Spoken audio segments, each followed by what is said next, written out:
అందరికీ praise the lord. అనుదినము దేవుని వాగ్దానం. ప్రియులారా, ఈ ఉదయకాలం దేవుడు మన కోసం ఏర్పరిచిన దేవుని వాగ్దానాన్ని మనం జ్ఞాపకం చేసుకుందాం. నేను వారి కనుల ఎదుట నిన్ను గొప్ప చేయ మొదలుపెట్టెదను. యెషయా 3:7. ఇక్కడ మనం గమనించినట్లయితే, నువ్వు ఎవరి మధ్యనైతే ఉన్నావో నేను వారి మధ్యన నిన్ను నేను గొప్ప చేస్తానని వాగ్దానం చేస్తున్నాను. ప్రియులారా, నిజముగా ప్రవక్త అయిన యెషయా ఆయన మాట్లాడుతున్న మాటను జ్ఞాపకం చేసుకున్నట్లయితే, నిజంగా ఈ నూతన సంవత్సరంలో వారి మధ్య శత్రువులు కావచ్చు, మిత్రులు కావచ్చు, బంధువులు కావచ్చు, రక్త సంబంధుల మధ్య కావచ్చు, నీకు కానివారు కావచ్చు, అయినవారు కావచ్చు, ఎవరి మధ్య ఉన్నప్పటికీ ఒక్కసారి దేవుడు ఆయన మొదలు పెడితే నిజంగా ఆ ఆశీర్వాదాలు ఎవ్వరూ అడ్డుకోలేరు. అందుకే ఈ దినము దేవుడు మనతో మాట్లాడుతున్న మాట, నేడు వారి కనుల ఎదుట నిన్ను గొప్ప చేయ మొదలు పెట్టేదను.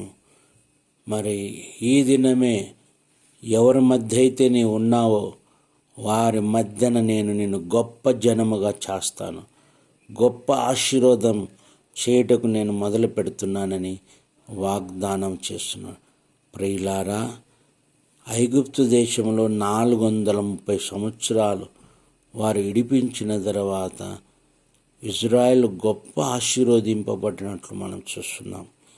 మరి వారి శ్రమ పట్టిన కొద్ది వారు ఎక్కువగా ప్రభులిరి మనం చూస్తున్నాం.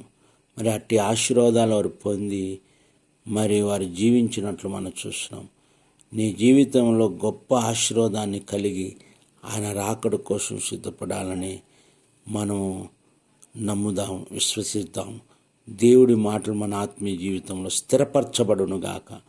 ఈ వాగ్దానం గురించి ప్రార్థన చేస్తాం. ప్రేమ కలిగిన తండ్రి, పరిశుద్ధాత్మ, నీ కొందనాలు. మీరు మాతో మాట్లాడిన ప్రతి మాటను బట్టి మేము స్తుతిస్తున్నాం. నేడు వారి కనుల ఎదుట గొప్ప చేయ మొదలుపెట్టేదాన్ని వాగ్దానం. నాయన, ఎవరి కన్నుల శత్రువులు కావచ్చు, మిత్రులు కావచ్చు, ఆత్మీయులు కావచ్చు, తండ్రి, ఎవరి మధ్యన మేము ఉంటున్నామో వారి మధ్యలో మాకు ఒక స్థితిని, ఒక గతిని కలగజేసే దేవుడమని మేము నమ్మొచ్చును.